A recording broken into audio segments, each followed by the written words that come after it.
The House has raised serious concern over the high rate of substance abuse in the country, particularly in the north part, where majority of the young boys and girls, including women both married and single, are hooked on drug. The motion was sponsored by Honorable Abdul Samad Dasuki from Sokoto State, as he lamented the alarming rate at which more people, irrespective of gender, age and status, are getting hooked to drugs. What we are seeing on a daily basis with regards to consumption of these drugs in the northern part of the country is very alarming. Like I said in the course of the debate, Mr. Speaker, if we allow this to continue, we are going to have a generation in years to come that are of no use to the economy, of no use to the system, of no use to even the society. So I think, Mr. Speaker, there is no better time to act than now. Like I stated earlier, NAFDAC has all the powers. I have the laws of NAFDAC here. NAFDAC is very well empowered to even stop the sales in most cases, to even make sure that it's only prescription. Contributing to the motion, lawmakers in their reaction says the motion came at the right time as a call for outright ban of codeine drugs, which is the most abused drug in the market. Are now seeing that the use of codeine, which is easily affordable, is now the new high, and we are mortgaging the health status of our youths if we allow this to continue. I want to support seriously that there will be a stronger regulation on the sales of codeine to people. I support the prayer that said that it should be better regulated and that only authorized outlets should be able to sell this product. How many state governments have introduced policies in which to check, in trying to check this problem, but it has not worked. They increased the price. It was a mere 150 naira initially. Now a bottle is sold for 2,000, 3,000 naira. And just recently when Mr. President visited Kano, the Emir stood up and was pleading with Mr. President that he should intervene in the case of consumption of codeine in the northern part of Nigeria. That there is an rough estimate of a daily consumption of about 1 million bottles. 1 million bottles. What he has suggested is very important because these days, our young girls in high institutions, if you see them with bags, with Coke, with Sprite and what have you, they put codeine inside. And largely by the age of 30, 35, we are expecting to have these guys as leaders of tomorrow. But certainly we will have leaders who cannot have good judgment and we will have issues. The motion was unanimously adopted by the House as they also called on the relevant agencies, like the National Agency for Drug Administration and Control, NAFDAC, to act decisively on the distribution, sales and control of drugs in the country.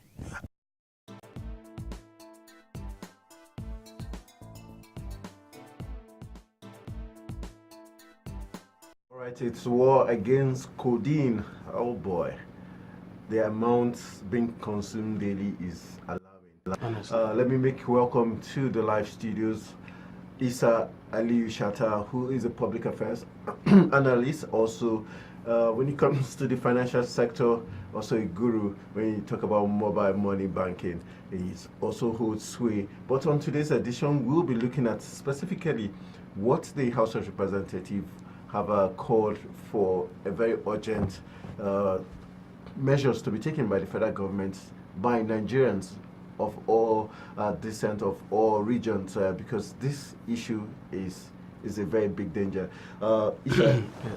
Recently, you were in Sokoto. Could you just paint a picture of how far this codeine issue, how true it is, how drugs, especially codeine, has affected the northern region? The report says it all, and if you look at the House of Representative member representing Sokoto State, he just gave you that figure. If you look at the street of Sokoto State and you look at the youth, it doesn't matter where the class falls. This was what you witnessed just last weekend? Just right? Exactly. Okay. More than 85% of the youths in Sokoto are into this codeine consumption on a daily basis. And according to statistics, Sokoto State consumes about 1.6 million bottles daily. Wow. Now, this is what is going for about 150 to 300 naira. If you take what the honorable member just said, yeah. I was telling you off the record that it's now going for like 1,000 naira, and he just said 2,000, 3,000. But let's even stick to 1,000 naira and look at how this affects the economy. Now, 1,000 naira multiplied by 1.6 million, what would that amount to on a daily basis? That's roughly about 1 billion naira. Less than 1 billion naira, but almost 1 billion naira on a daily basis. Now, if you look at it, you discover that it's a cartel. And few people who control the market are actually making huge amount of money in it, while mortgaging the future of the youth in the north. You raised one important issue that in the wedding you attended, Yes. the kids of the elite who you saw vividly were down with this coding issue. How worrisome is it that it's the elite, the kids of the elite that are using it? And what was specifically what you saw in the hotel where you were? Yeah, I wouldn't want to go into much detail, but the truth is, it's just for people to know how real this is. Actually, truly, you see them display the bottle, in the rooms, on tables, and you see different bottles of drinks, but they are already filled with codeine inside. And you cannot even make an attempt to say, okay, can I take a sip from the drink, because you will actually consume codeine. So the truth is, the kids of the elites are actually the ones who are actually in this act, and you also have the ones in the bottom at the bottom of the pyramid. They might not have the money to actually go for codeine because the cost is higher now, and they go for the lesser ones and other drugs that they take, like Rochi, and all these little tablets. If you look at it, it's worrisome, because I felt really, really, really bad, and I was pained. I couldn't even sleep that day, because I was just imagining that, okay, if the kids of the elites and even the downtrodden are actually in this act, what is the future of the North? No. In the next 5, 6, 7, 8, 9, 10 years, what it means is you are going to be producing a governor that is a drug addict.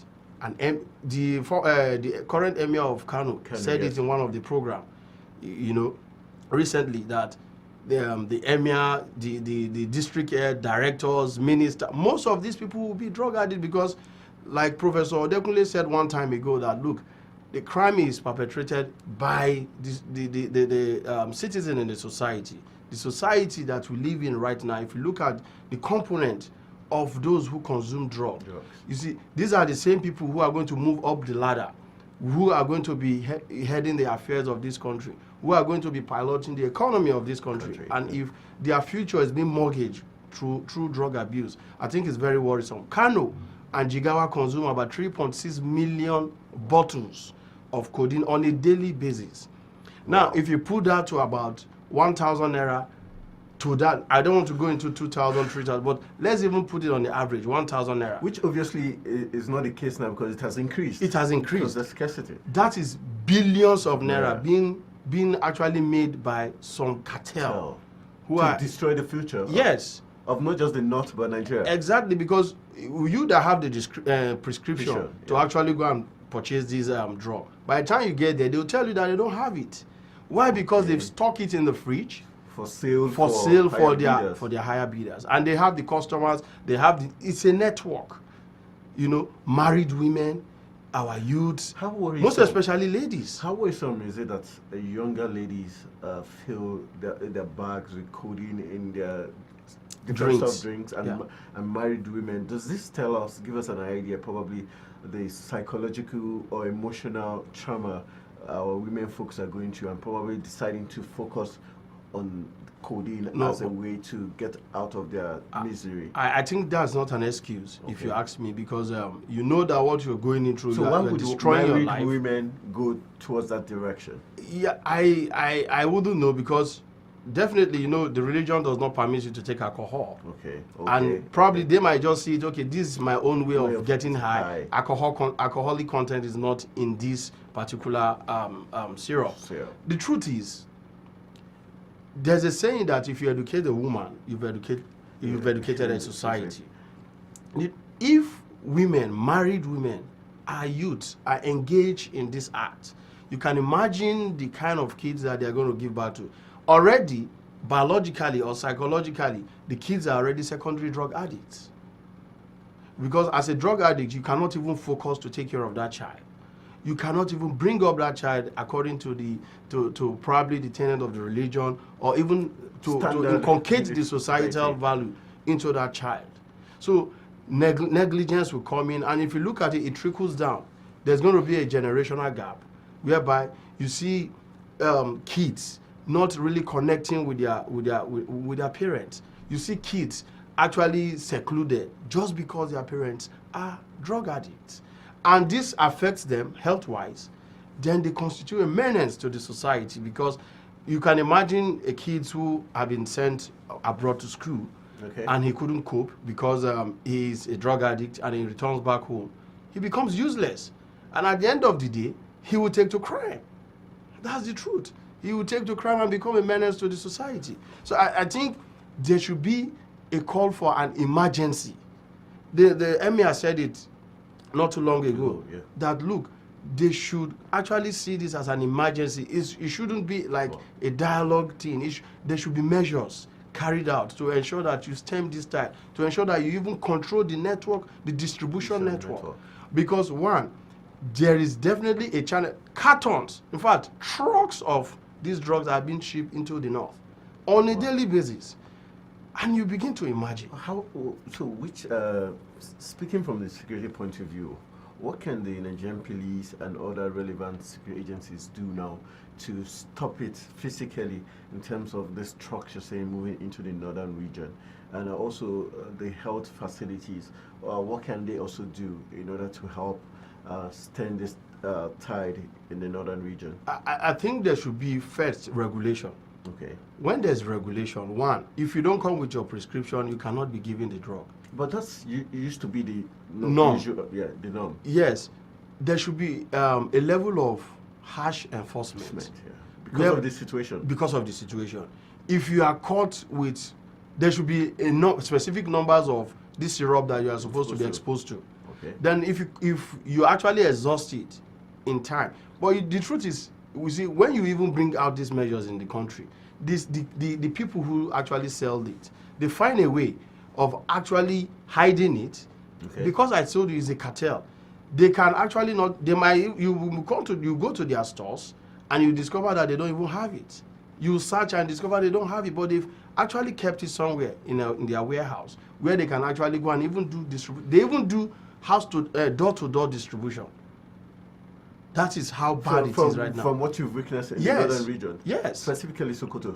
Not only Sokoto. Okay. Kebbi, Sokoto, Zamfara. But what makes you think the business is thriving better in the northern region than other parts of the country? I gave you an instant earlier where I said, you cannot. The religion does not permit you to consume alcohol, and probably most of these guys want to get high.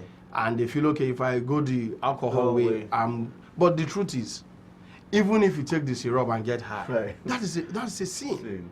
Because you are not in your right senses. And you can go and do something that is against the religion. You can do something that is not within the confine of the religion.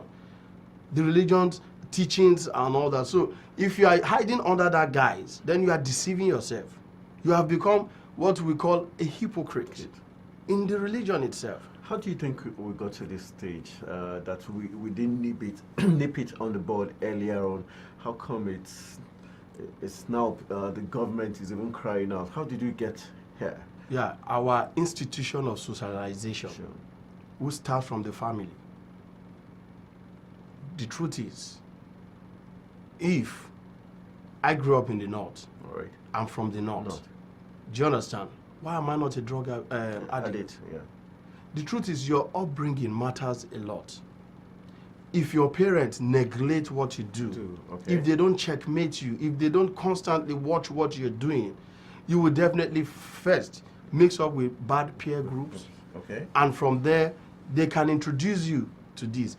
You might be trying to control it to say, okay, you will leave it, you take it socially when you go out with them. But at the end of the day, you find yourself gradually moving into it without knowing. Because you cannot control it. It's hormones. So by the time you begin to have it probably once every week, At the end of the day, it becomes twice, 3 times, then it becomes a daily habit for you. Then you have become a drug addict. Now your parents, you need to watch your behavioral pattern. Because if you are constantly in it, you become a junkie.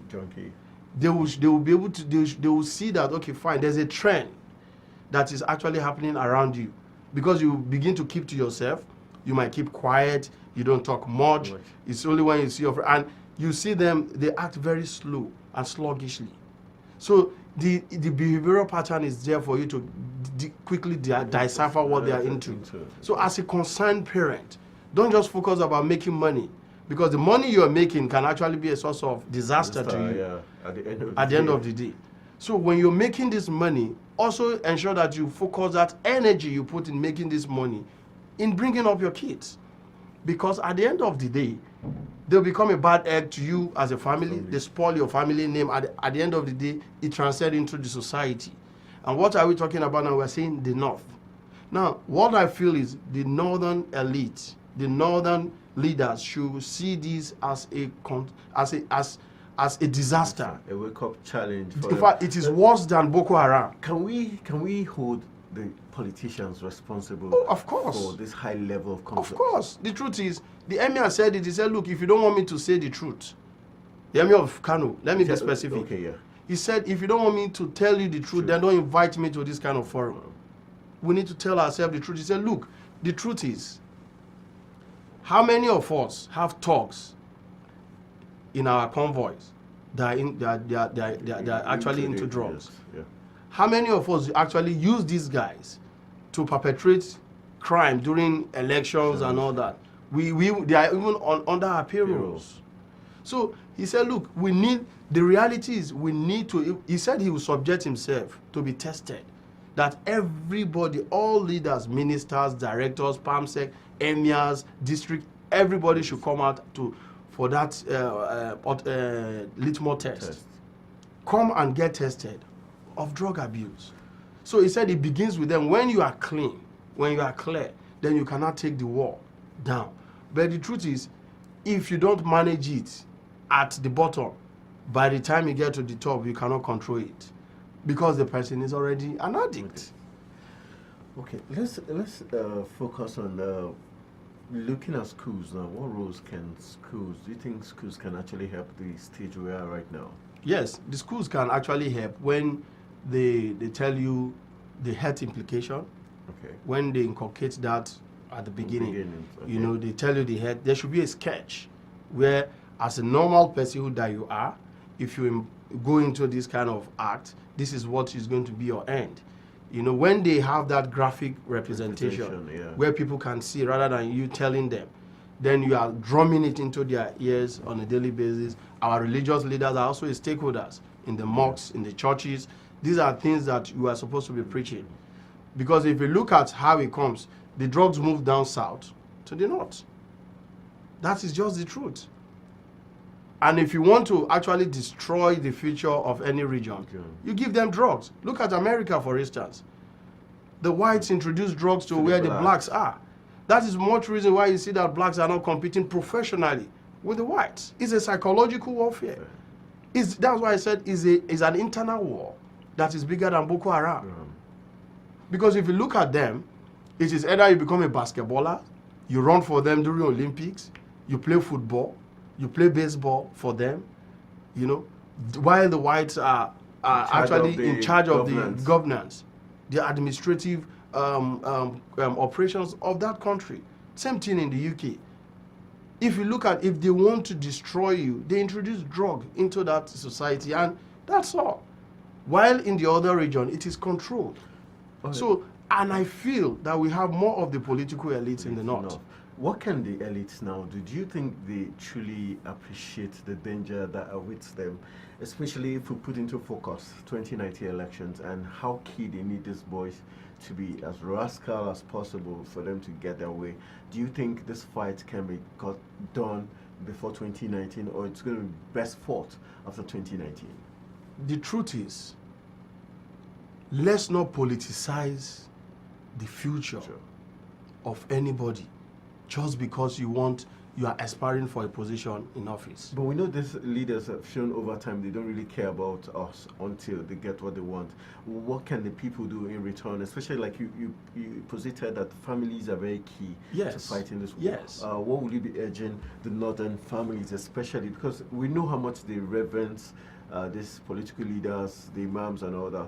How can we begin to change their mindset to see that these people do not deserve this respect because they're actually allowing our people, our generation, to be killed? The truth is, in the first instance, if the family had played its role, now they've gotten it wrong, obviously. Exactly. The politicians will not mortgage the future of the youths. Those are the bottom of the pyramid. This is like a diversionary psychological act for them because if you look at it, these guys are not in school. The thugs, the rogues that they use, they are not in schools. You've not built like a manufacturing house for them or a company where they can actually get engaged. Engage themselves in to build the economy, because the population of the youth should be like a source of pride and strength to the economy. When they are not doing all this and they are seeing them there, they become easy prey for them to use as political tools. Now, you go as low as collecting 500, 1,000 naira from a politician, and at the end of the day, he gives you drug, and you are drumming support after him. You might even get killed along the way when you clash with the rival political parties. But you are not seeing that. An average youth that is not engaged in the North does not even see that, okay, I didn't go to school, but I can struggle for my own children to go to school to be better than what I am at the moment. They should have that psychology. If you look at the Southwest, for instance, look at the line of divide. Those who are not in school are actually in one trade or the other. Okay. And what they said, we, the average northerner, we have pride. But I feel they have pride more than us, because you can hardly see somebody in Southwest going to bow down for someone who is educated to say, I need something from you. He will tell you, I can feed myself, I can send my kids to school. And that's exactly what the mentality they should develop. They should develop. That's why I said the family has a very, very key role to play here. Because no matter what you say about these politicians, I'm telling you, they will never take it as a source of concern. But the truth is, there's one thing that everybody forgets, most especially you are the helms of affairs. You are planning the future of your children. But behind closed doors, they are also involved in these acts. By the time you leave the scene and you become old, when they're supposed to take care of you, they become junkies. And you become a vegetable at the end of the day. Because you become useless, they become useless to you, they cannot even take care of you when you're old. Then you see that wealth that you have gathered for so many years, someone else go away. Now, what will be your source of concern and worry at that point in time? All right, let's look at civil societies and women groups, especially. The fact that we have married women and our young girls, beautiful young northern ladies, speaking, getting involved in this, how can the women groups, northern women groups, play a role in trying to help our young ladies, get away from this? And also for the married women, how can we, reach them? Because they're also very key. Yeah. I feel we have the Ministry of Women Affairs. The Ministry This of... should be a very interesting task for them to see how well... Exactly. Most especially in the North. All the ministries of Women Affairs should see this as a source of worry and concern. Because if my mother is a drug addict, for crying out loud, I am finished. Because technically she's going to send her daughter one day to buy these drugs. And I will be curious enough to say, okay, let me even taste what this looks like, because my mother consumes it. So it is a source of worry. So I feel, just like you have said, civil organizations should come together. We should actually go down to the drugs, grassroots. One psychological effect we are not seeing attached to this is the high number of women who actually kill their husbands in the North right now. This can be attributed to it. Recently we started seeing that surge. And because of the social media, we begin to see it more and more and more, but it's been going on. So you need to really check exactly, because we said women are more in it. And look at the ripple effect of what you're seeing. Are they in their right senses? Do they really know what they are doing? Even if you're going through domestic violence. Domestic violence. Domestic violence. There is a way. That's where the family plays a key role. Yeah. There's a way you can channel whatever grievances you have to your own parents and your parents. There was an establishment of connection in the first place obviously, between the bride's parents and the groom's parents. Go back to that same institution. Even if you're going through domestic violence, channel your abuses through them. If it is unresolved, then you can escalate it. So yeah, you cannot rule that away. Probably abuses here and there, and psychologically, they are not balanced and all that. So these are things I feel we should actually focus on, because the truth is, even if you have donor agencies coming in to support our help, there's little that they can do. That's the honest truth. So the North should see this. The youth of the northern Nigeria should see this as a disaster. Like, we are mortgaging our future.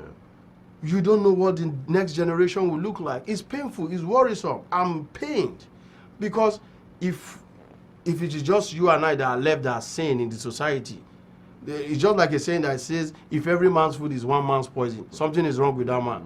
You see, in theater, if everybody is doing the right thing, the wrong thing, and only one person is doing the right thing, the audience will see it as everybody, those people who are doing the right thing are the ones doing those who are doing the wrong thing are the ones doing the right thing. And you alone that you are doing the right thing, you are the one that is doing the wrong thing. That is how the society will begin to mirror those who are sin. When you are in, and that's dangerous. It's for dangerous us on the global scene. It's dangerous for us at the global scene, because what kind of representation are we going to be having when we have to come and speak intellectually, when we have to come and discuss about how to move the economy of a nation forward, and you put a junkie there to go and speak to the world?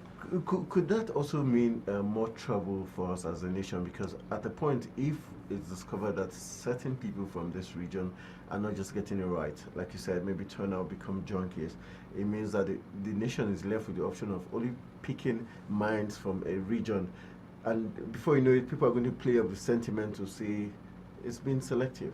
Exactly. No, the truth is, based on the calculation or the arrangement we have in Nigeria, the North will definitely continue to have its own representation. But what we are saying is, what kind of representation are you going to be having? Yeah, if it's... Will they be representing the true reflection of what the North is actually supposed to produce? This is exactly what the question will be.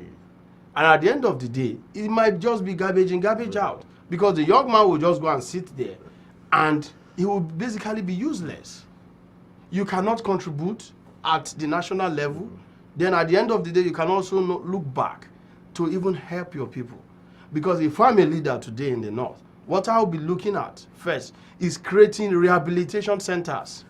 How key is this rehabilitation centers you've mentioned? And would you say the governments of the North are very sincere or ready to tackle this by creating these rehabilitation centers you're talking about now? Or you think it's going to be lip service at the end of the day? Because in 2018, that should be the first project. When I say I'll begin to create rehabilitation center, the true rehabilitation center begins in your home.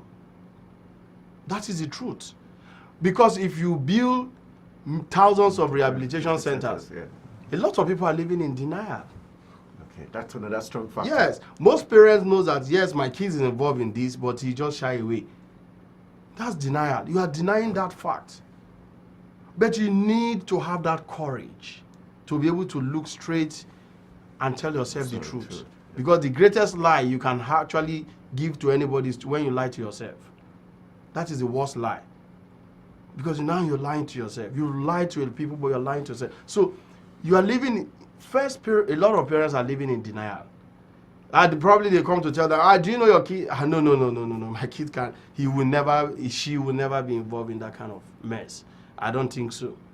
So if you are living in denial, and the government has created a rehabilitation center, you wouldn't go there. You wouldn't go there. Those rehabilitation centers will be empty. So you should be bold enough. You should be bold enough to start the rehabilitation center in your home. You should be bold enough to even subject any of your family members you are suspecting to a drug test, so that you can actually begin. Exactly. Because if those rehabilitation centers begin in our homes, you can imagine the number of people that will be turned around. Now, they might not have the expertise to talk to them. Okay. They might not have that professional training to be able to talk to them, to take them out, because actually it's a gradual process. You don't expect someone who is a drug addict to just leave it one day. Yeah. You know, first you need to accept that person. You need to show that person love. You need to accept that, look, everybody can make mistakes, and this is yours, but you can make amends. And what you're consuming, we need to show them love. That's the honest truth. Because if we stigmatize them, that will also make them to actually back off and hide. They might be going through a lot. Okay. That is a given fact. That is why the rehabilitation center begins with you showing them love, showing that concern. All right, let's look at organizations like SON, NAFDAC. How key are their roles in trying to stamp this totally out of? The truth is, I would tell you I'm disappointed in NAFDAC. Ever since the late Professor Dora died, may her soul rest in peace. We are talking about her today because she has left a legacy behind. That is exactly what we should be seeing in our leaders. The good name that you have left behind. If our kids are watching today, they will be proud of what their mother has done. She tried, even risking her life to save a lot of people's life. She was attacked twice. I watched it on NTA. She was almost killed. That is to tell you the level of cabal, the level of the greatest network to actually break is the drug cartel. It's a very strong network, globally, worldwide, not just Nigeria. Okay.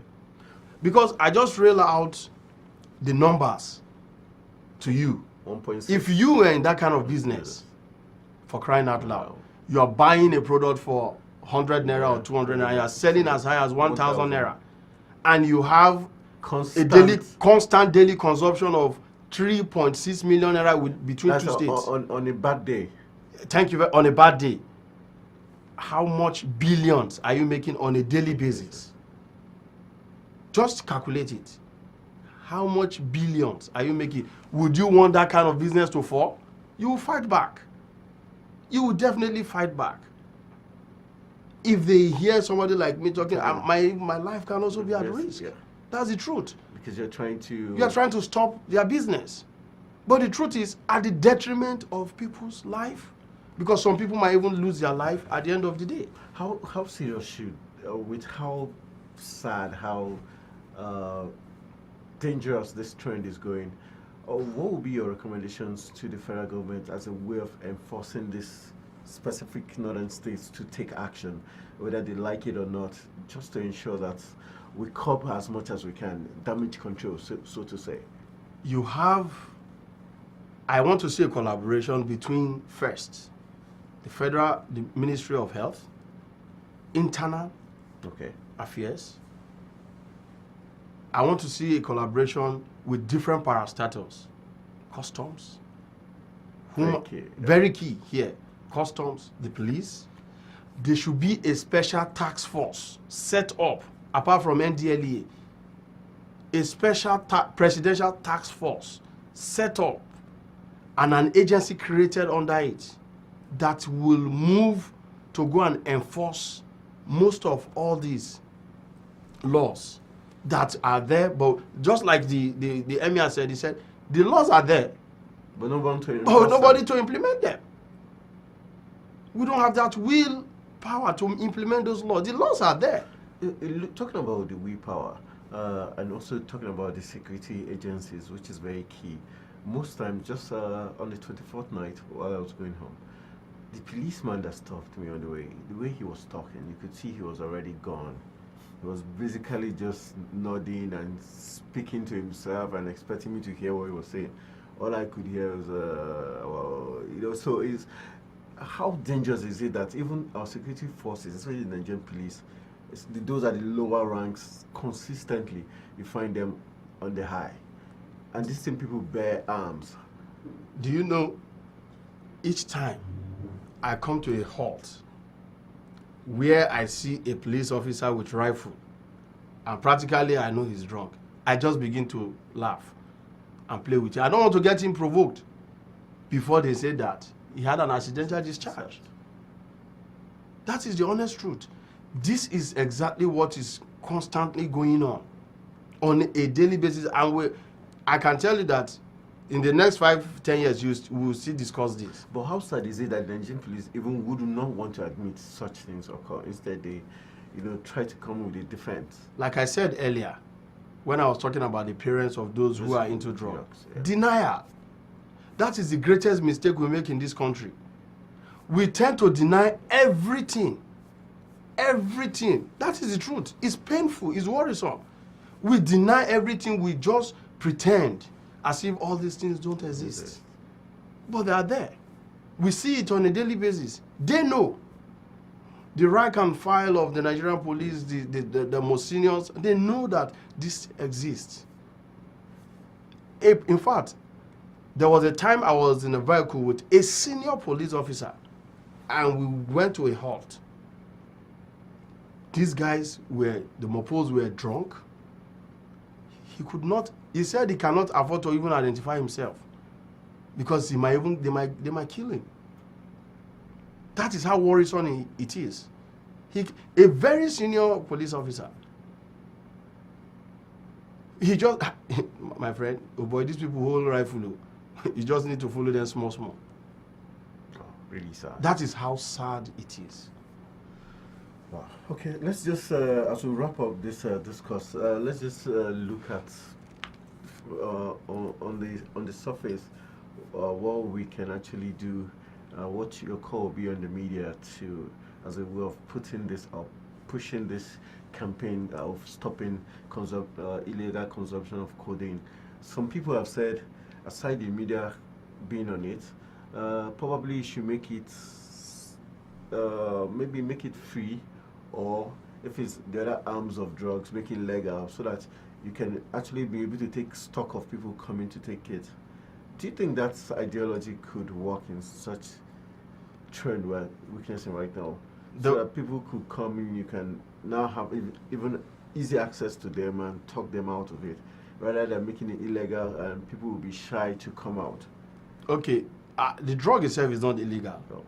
It's a cough syrup, for crying out loud. Wow. Do you understand? It's not an illegal drug, but consuming an excessive dose of it is what is actually worrisome. So could that make the fight against it more difficult, since the drug itself is not illegal per se? I feel if there is probably a different dose to it, apart from the syrup, maybe we cannot begin to have tablets. Okay, as in making it a little bit difficult for people to consume. So then gradually we phase this out of the market. Of the market. Okay. Immediately we phase it out from the market. You introduce an alternative drug that is also as potent as for coughs, just the way it is. I think this is a measure that will work almost instantaneously. Then the role that media should play at every bar of every TV station, there should always be that slogan: "Stop drug abuse today. You're mortgaging your future." So if you have that kind of slogan going on and at every point in time where news is cast, whether radio or TV, a message, the illegal consumption of codeine, should be out there. I think this will be good for especially at least the northern region where this is exactly more now. Every front page of newspaper should also have this and put it as a danger. On social media, is what we can do. The bloggers let everybody have that slogan. it is going, just like you have adverts. Subconsciously, you begin to even know the words of those adverts. It sinks into you. There are point in time you will sit alone and you will be saying those words. That is exactly what this should also be. You sit down and what our artists they need to play a role here. Okay, those in the entertainment in the music industry, yes, they need to really play a key role here.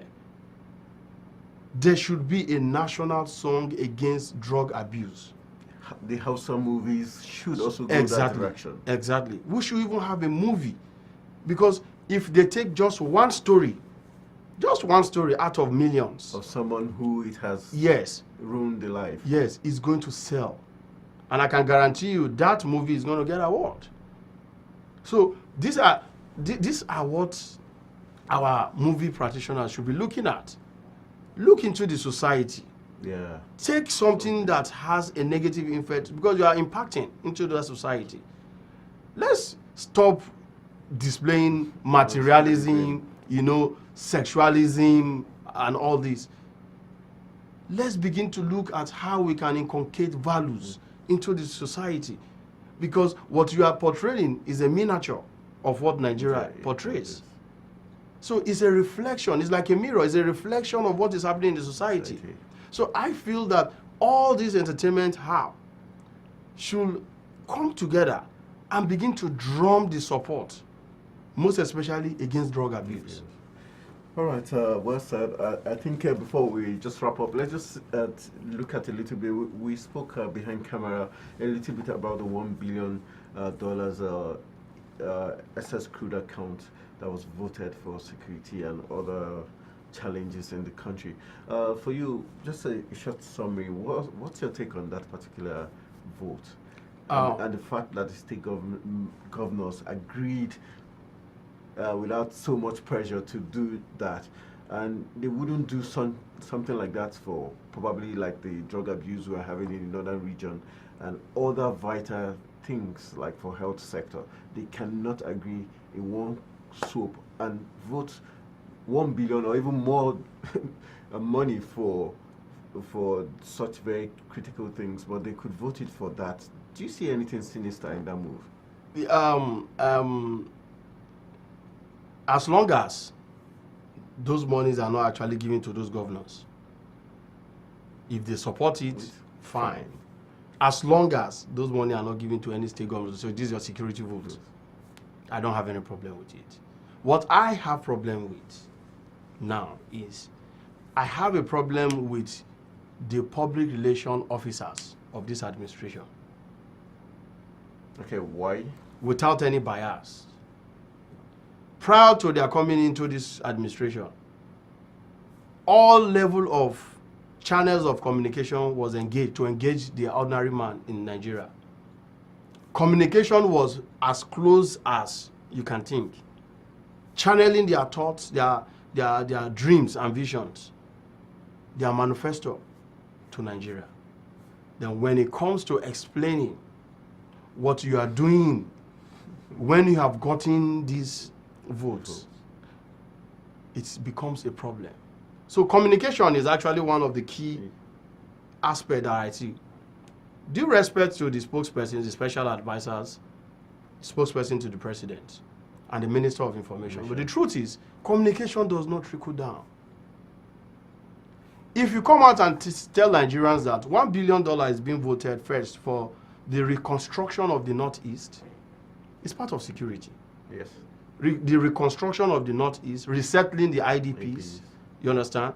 And also buying some equipment to augment what we already have on ground, to ensure that we are not caught unawares. In specific terms. In specific terms. Look at how I'm breaking it down.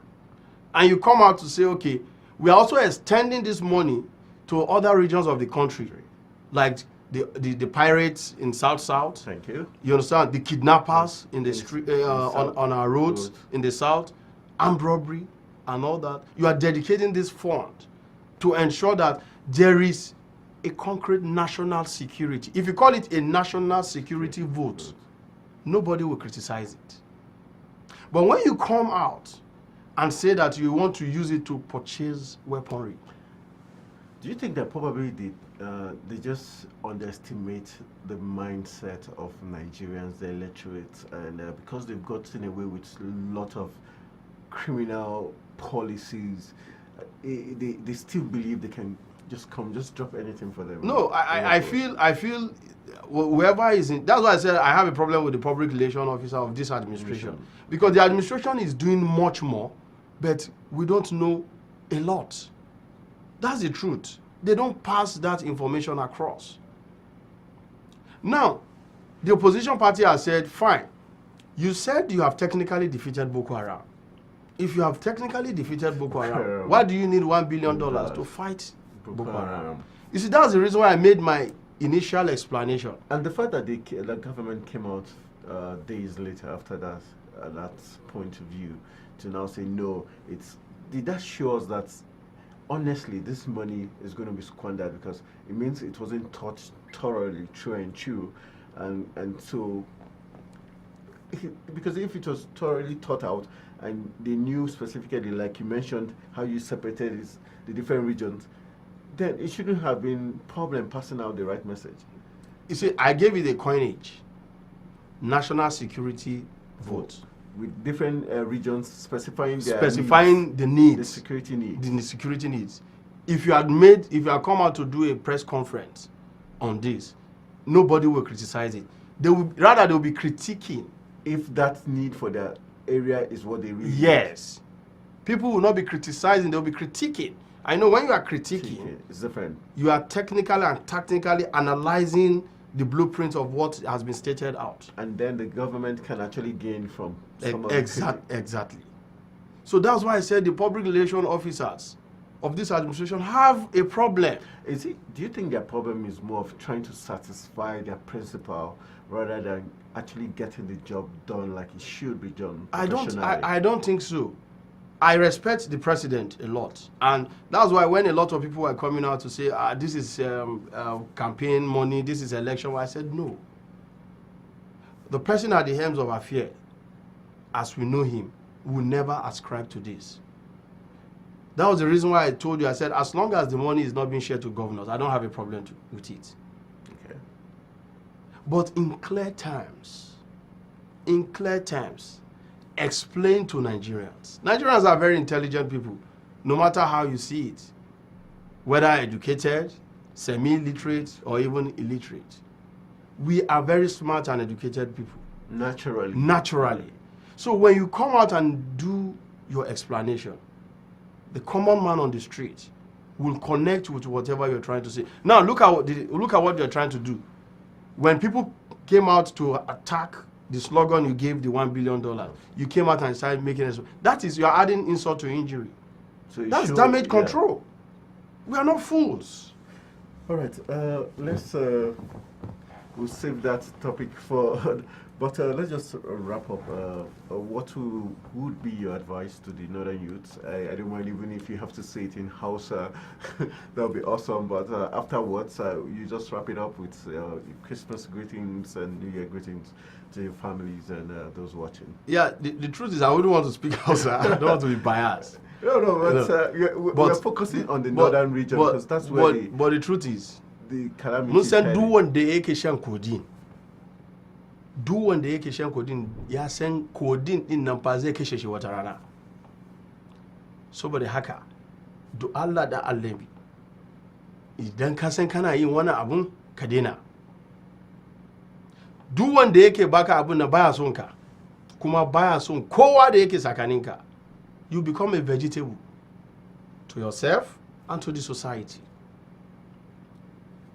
See this as a challenge to yourself.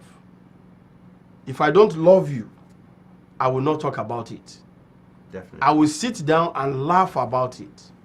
That is when you see me, you should see me as your enemy. But because I love you, because I want you to be someone, to be somebody greater than what you are, to be somebody greater than what your father or your mother is.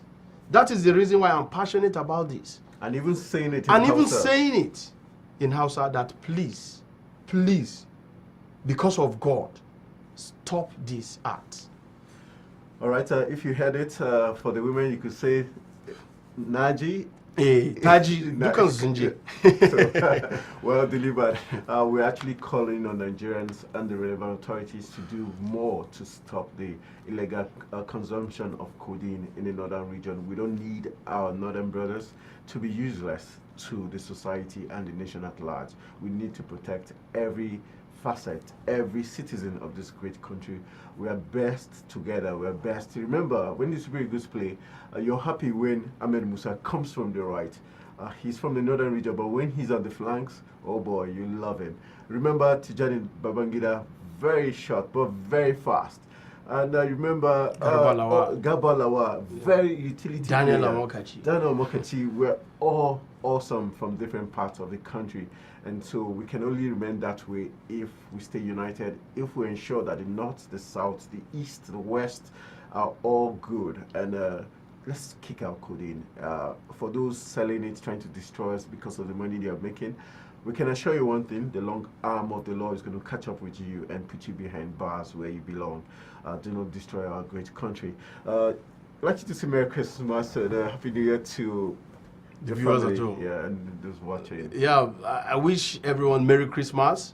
It's sad enough that we are celebrating Christmas with the first, but I want to believe that those queues will actually disappear very soon. But irrespective of that, we are all alive to witness another Christmas. So I wish you a Merry Christmas, and let's continue to pray for the country to ensure that our leaders are actually in their right wisdom to actually pilot us to where we are supposed to be. And I wish you a Happy New Year to come. All right. That's wishing you all the best days. I want to say a big thank you to the entire production team for making us come out awesome this morning. This is how we call it a wrap on Africa's finest breakfast show.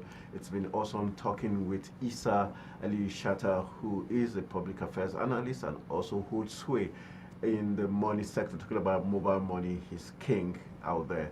I want to say thank you for the good work he is doing, and thank you for sharing with us today. Thank you very much. All right, that's how we call it a wrap on Africa's finest breakfast show. See you tomorrow.